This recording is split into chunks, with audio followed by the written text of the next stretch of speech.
My name is Autumn Tompkins. I have a bachelor's degree in English literature and rhetoric from Binghamton University, and I have a master's degree from Ithaca College in organizational communications, learning, and design. I've held only one real job my entire life.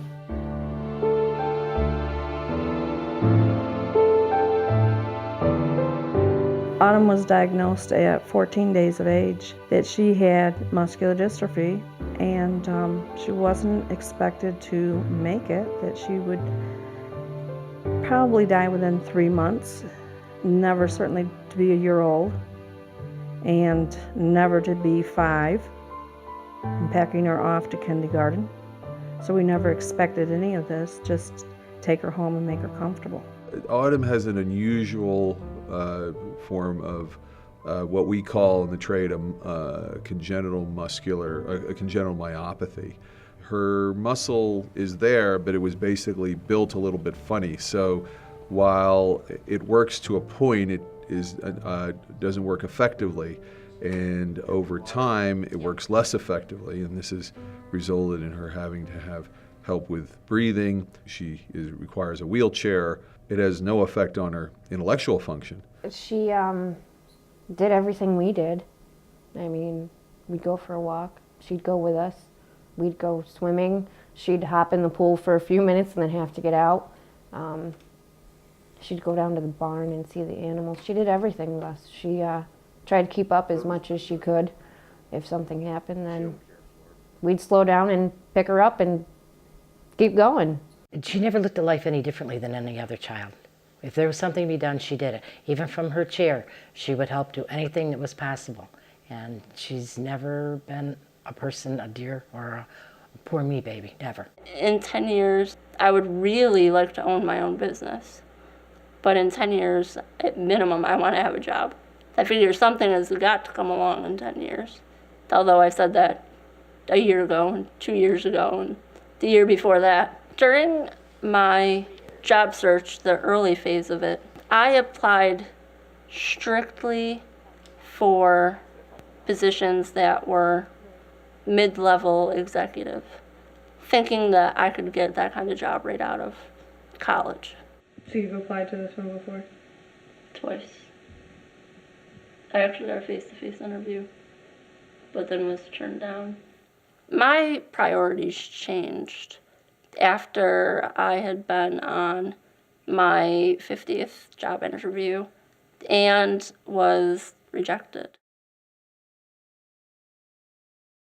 Her dream job has been up and down with these interviews, and you can't say you've seen, she still has the same drive, but it's so disappointing day after day when she is interviewed and you really think in your heart that she has that job, and then it falls through. And we kind of laugh and say, you know, what room in the house would you like to wallpaper with all your job resumes and refusals, emails that come back saying, no, we don't want you, we don't need you. It's frustrating, it's disappointing, it's saddening because she has so much to offer. And not only is it important for Autumn, but so many companies are just missing out on a gifted professional. She has a beautiful mind, and I think, given the opportunity, I think that she can prove herself and say, look, here I am, this is what I can do, take it or leave it. They won't, though. They see the wheelchair and that's what they look at. They don't want to know the person that she actually is. A lot of things go through my head when I receive a rejection letter or an envelope that I know is a rejection letter. First I think, okay, it's not, I know it is, but it's not, it can't be, not this time. And then ultimately I open it and it's a rejection. But I just think, you know, okay, there's something, maybe I did something, or maybe they're just not looking. You know, it does drag down a little bit, but then it's okay, moving on to better things. I have a special place for all the rejection letters that I receive from companies. It actually was in a shoebox, buried in the back of my closet, so that the only real rejection in my life is tucked away, then I don't have to deal with that. I believe a lot in destiny and fate and stuff like that. And I just think that there's something else better out there waiting for me. You must have a 4-year degree. No type of experience required. I really don't want to be useless. I feel like I'm useless right now. I want to be a productive member of society. Jean Fairbairn sent me the original position for the advancement writer. And I applied for that. And then I was turned down. But they didn't say if the other person that they hired didn't work out or if their search yielded no results. So then they decided to re-interview people. So this is everything Binghamton University sent me about the advancement writer position. These are all the publications I would be in charge of. I would actually be working with 22 different departments across campus. So it's quite an ambitious job. They sent me a really nice folder with a letter to inform me of my selection to be interviewed. It's a very professional packet. I was taken back by it because I usually don't get things like this in the mail. Made me feel like I was actually going to have a professional interview. So I'm headed up to Binghamton University for the advancement writer position interview. I'm really excited and can't wait to meet everybody that I'm going to interview with. Kind of nervous at the same time, but I'm prepared. I have questions to ask, so I'm ready for anything. The interview went well. I'm very excited, and although it was a long interview, I was able to keep them engaged and got a lot of good feedback. So I'm hopeful that they'll offer me the position. She can go out and do everything that we can do, and sometimes do it better than we can do. You know, she says she's going someplace. Guess what? Just stay by, because she's going and she's not stopping. Well, she's just been very special. Even when we'd go camping, she never let anything bother her. She made it, everybody feels at ease with her. Yes, she needs help with her breathing. Yes, she needs aggressive monitoring of her heart, cardiac status. Her brain's fine, though. Give the shirt off her back to anybody.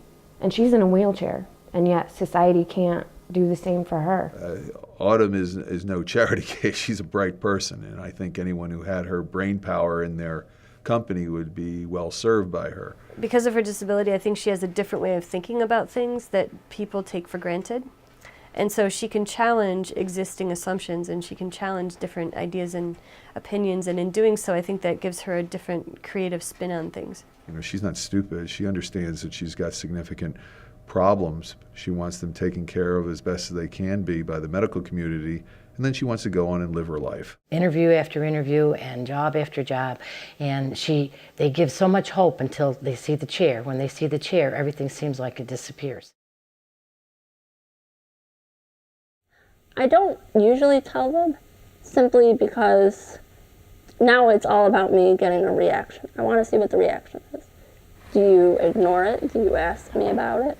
Because I'm going to disclose to you at some point that I will require accommodations, but they're not outrageous, and that I will bring my assistant with me to help me, like get lunch and things like that. I will tell them that. So the question really is for you, Autumn. I think, part of me says I might just ask up front when you have an interview, is your site accessible? Okay. I just want you to know I'm a wheelchair user. Okay. Just so I think they could maybe wrap their head around the idea that this is what to expect. And, you know, I think sometimes that might end up being a smoother situation for you. Okay. Okay? You don't have to do that, though. This is Right. really your choice. Right. When and where and how to disclose. If you have a visible disability and you go into an interview, the employer is going to have questions. They may not ask them because now they're illegal to ask, but that doesn't mean they don't have the questions. So I always tell students, if there's some questions that you think they have, you need to be able to share them confidently. As a result of applying to different companies, I've actually ended up volunteering at a lot of places because they won't hire me, but I figure the experience will help me.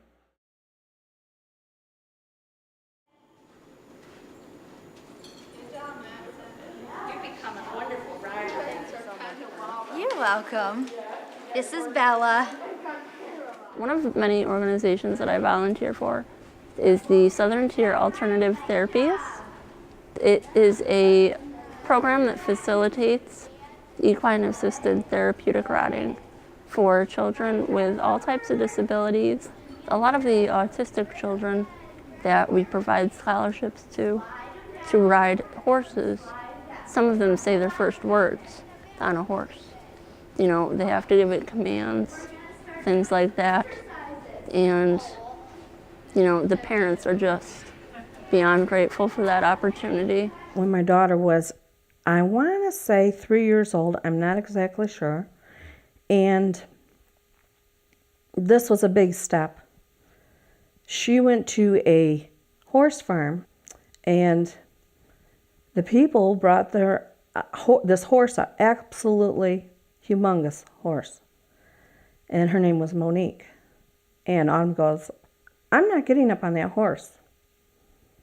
And her physical therapist was with us, and she said, yes, you are, because it'll be good for you and for your muscles, and it'll make you feel wonderful. And before she knew it, the horse is taking a couple of steps forward, and Autumn's hanging on, and the owner of the stable and her physical therapist are sidewalking her, and Autumn's having a wonderful time.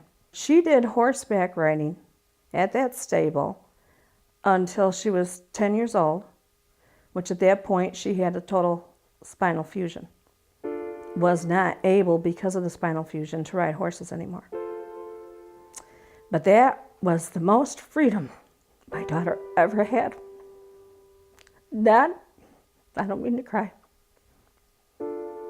Not being tied to a wheelchair, but able to be an equal on a horse with 4 legs, doing the movement for her, riding with other children, and not being held back. And I think it was one of the best experiences my daughter ever had. Oh, look at this. I love all these people around you. Crawling, you're laughing.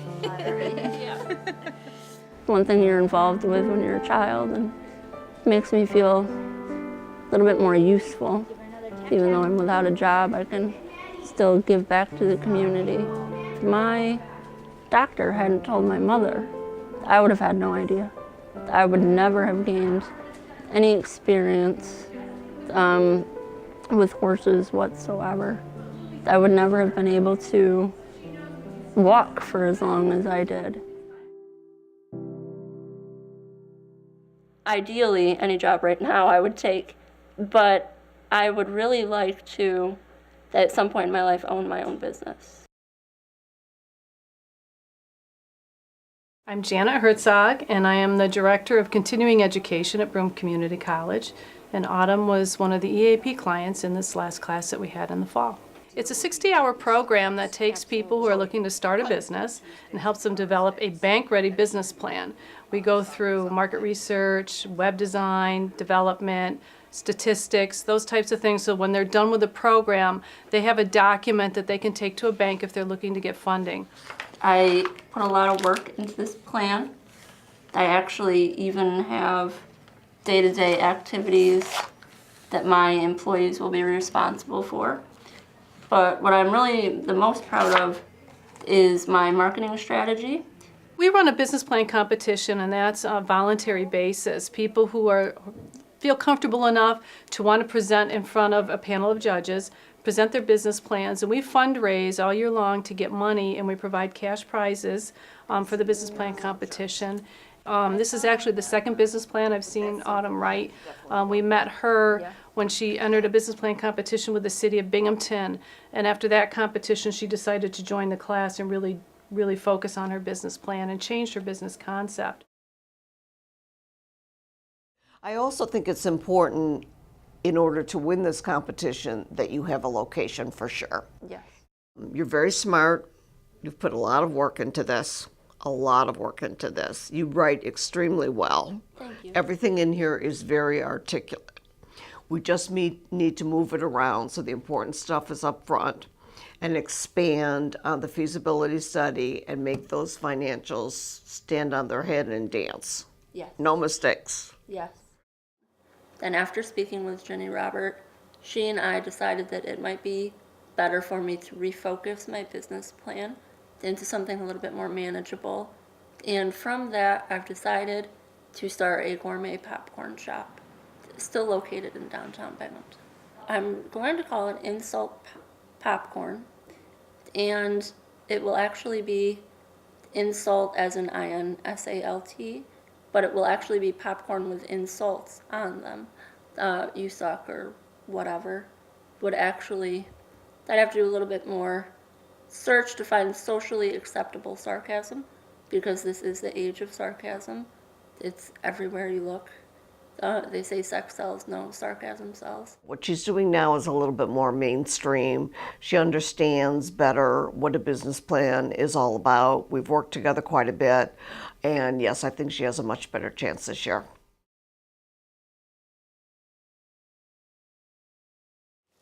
It says, Dear Autumn, the search committee for the position of advancement writer at Binghamton University would like to thank you for the time you invested in interviewing with our team and selected committees. This letter is to inform you that you were not selected for the position. Again, thank you for your interest in Binghamton University. And this letter is around a month after I interviewed, which I was supposed to hear from them in 2 weeks. The way I cope with some of these situations, from medical problems up through, even being rejected for a job, I just think, there's somebody else who has it worse than I do. If she can do it, anybody can do it. That's the attitude that we've all learned from her, is if she can go out and do something, then I should be able to go out and do it too. It does become emotionally draining. Then I do have to step back and realize, okay, it's just one more job interview that you didn't make it through. It's just one more place that really didn't want to hire you.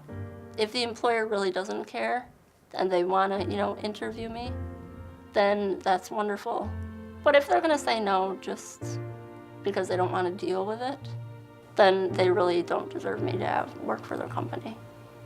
Even if I don't win, I'm going to start this business. And then, I'm still, of course, going to be looking for a job, but that's going to go on the back burner now. I could really have something to call my own, and say, look at what I did. Nobody wanted to hire me, but I did this and I did it on my own.